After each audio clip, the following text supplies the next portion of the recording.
ನೋಡಿ, ಸಿದ್ದರಾಮಯ್ಯನವರು ಯಾವಾಗ 2013ರಲ್ಲಿ ಮುಖ್ಯಮಂತ್ರಿ ಆಗಿ ಬಂದ್ರು, ಅವತ್ತಿನಿಂದ ಇವತ್ತಿನವರೆಗೂ ಅವರ ಮಾನಸಿಕತೆ ಹಿಂದೂ ವಿರೋಧಿ ಮಾನಸಿಕತೆ. ಕೇಸರಿ ಸೇರೋದಿಲ್ಲ, ಕುಂಕುಮ ಹಚ್ಕೊಳ್ಳೋದಿಲ್ಲ, ದೇವಸ್ಥಾನಕ್ಕೆ ಭಕ್ತಿಯಿಂದ ಹೋಗೋದಿಲ್ಲ. ಸಮಾಜವಾದಿಯಾದಂತಹ ಭ್ರಷ್ಟಾಚಾರ ವಿರೋಧಿಯಾಗಿರುವಂತಹ ಸಿದ್ದರಾಮಯ್ಯನವರ ವಿರುದ್ಧ ಕೊಟ್ಟಂತಹ ರಾಜ್ಯಪಾಲರ ಪ್ರಾಸಿಕ್ಯೂಷನ್ ಬಗ್ಗೆ ಅನೇಕ ದಿನಗಳಿಂದ ಕೋರ್ಟ್ನಲ್ಲಿ ವಾದ ವಿವಾದ ನಡೆದಿತ್ತು. ಇವತ್ತು ಕರ್ನಾಟಕದ ಉಚ್ಚ ನ್ಯಾಯಾಲಯ ತನ್ನ ಅಂತಿಮ ತೀರ್ಪನ್ನ ಪ್ರಕಟಣೆ ಮಾಡಿದೆ. ಭ್ರಷ್ಟಾಚಾರದ ವಿಷಯದಲ್ಲಿ ರಾಜ್ಯಪಾಲರು ಏನು ಪ್ರಾಸಿಕ್ಯೂಷನ್ಗೆ ಅನುಮತಿ ಕೊಟ್ಟಿದ್ರೋ ಆ ಅನುಮತಿ ಕೊಟ್ಟದ್ದು ಸಂವಿಧಾನಬದ್ಧವಾಗಿದೆ ಅಂತ ಹೇಳಿ ತೀರ್ಪನ್ನ ಎತ್ತಿ ಹಿಡಿದಿದ್ದಾರೆ. ಆ ಆದೇಶವನ್ನ ಎತ್ತಿ ಹಿಡಿದು ತೀರ್ಪನ್ನ ನೀಡಿದ್ದಾರೆ.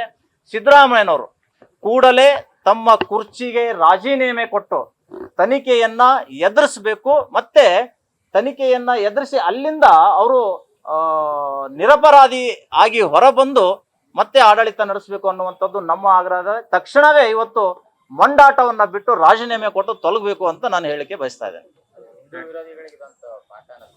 ನೋಡಿ, ಸಿದ್ದರಾಮಯ್ಯನವರು ಯಾವಾಗ 2013ರಲ್ಲಿ ಮುಖ್ಯಮಂತ್ರಿ ಆಗಿ ಬಂದ್ರು, ಅವತ್ತಿನಿಂದ ಇವತ್ತಿನವರೆಗೂ ಅವರ ಮಾನಸಿಕತೆ ಹಿಂದೂ ವಿರೋಧಿ ಮಾನಸಿಕತೆ. ಕೇಸರಿ ಸೇರೋದಿಲ್ಲ, ಕುಂಕುಮ ಹಚ್ಕೊಳ್ಳೋದಿಲ್ಲ, ದೇವಸ್ಥಾನಕ್ಕೆ ಭಕ್ತಿಯಿಂದ ಹೋಗೋದಿಲ್ಲ. ಯಾವಾಗ ತಮ್ಮ ಮೇಲೆ ಆರೋಪ ಬಂತೋ ಹನುಮಾನ್ ದೇವಸ್ಥಾನಕ್ಕೆ ಹೋಗಿ ಪಾಪ ತೊಳ್ಕೊಳ್ಳಿಕ್ಕೆ ನಿಂತರು. ಅದು ಸಾಧ್ಯ ಆಗಲಿಲ್ಲ. ಹನುಮಾನು ಕೂಡ ಇವರಿಗೆ ವರ ಕೊಡಲಿಲ್ಲ. ನೀನು ತಪ್ಪು ಮಾಡಿದೀಯಾ, ತನಿಖೆ ಎದುರಿಸು ಅಂತ ಹೇಳಿ ಇವತ್ತು ವರ ಕೊಟ್ಟಿಲ್ಲ, ಶಾಪ ಕೊಟ್ಟಿದ್ದಾರೆ. ಆ ಶಾಪದಿಂದಲೇ ಸಿದ್ದರಾಮಯ್ಯನವರು ತಮ್ಮ ಕುರ್ಚಿಯನ್ನ ಇವತ್ತು ಕಳ್ಕೊಳ್ತಾ ಇದ್ದಾರೆ. ಖಂಡಿತ ಒಬ್ಬ ಮುಖ್ಯಮಂತ್ರಿ ಆದಂತವ್ರ ಮೇಲೆ ಭ್ರಷ್ಟಾಚಾರದ ಆರೋಪ ಬಂದಾಗ ತಕ್ಷಣವೇ ರಾಜ್ಯಪಾಲರ ಸೂಚನೆಯಂತೆ, ಅವರ ಆದೇಶದಂತೆ ಇವರು ರಾಜೀನಾಮೆ ಕೊಡಬೇಕು. ಹೈಕೋರ್ಟ್ನ ಆದೇಶದಂತೆ ರಾಜೀನಾಮೆ ಕೊಟ್ಟು ತನಿಖೆ ಎದುರಿಸಲಿ, ಪ್ರಾಮಾಣಿಕರಾಗಿ ಹೊರಗಡೆ ಬರಲಿ, ಮತ್ತೆ ಸಿಎಂ ಕುರ್ಚಿ ಅಲಂಕರಿಸಲಿ.